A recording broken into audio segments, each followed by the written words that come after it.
Dans un conflit qui oppose la Russie à l'Ukraine, une nouvelle bataille émerge, mais cette fois dans les airs.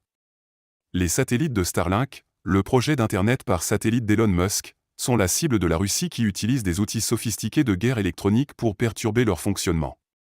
Cette révélation a été faite par des responsables ukrainiens, des soldats sur le front et des spécialistes de la guerre électronique interrogés par le New York Times. Les conséquences de cette attaque sont flagrantes.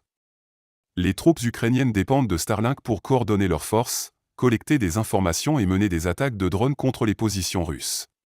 Cependant, les opérations de guerre électronique russes ont considérablement ralenti leur capacité à communiquer via Starlink, les obligeant à se rabattre sur de simples messages textes.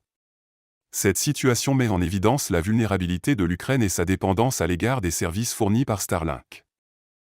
Le fonctionnement de cette attaque est complexe.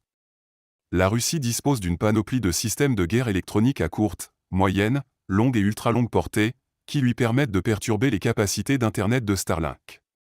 Des radars terrestres sont utilisés pour détecter et localiser les terminaux Starlink, tandis que des brouilleurs interfèrent directement avec les signaux de transmission. Parmi ces systèmes, le Borchvik se démarque par son efficacité. Les autorités ukrainiennes ont souligné que la Russie utilise des technologies de plus en plus avancées pour perturber les connexions Starlink.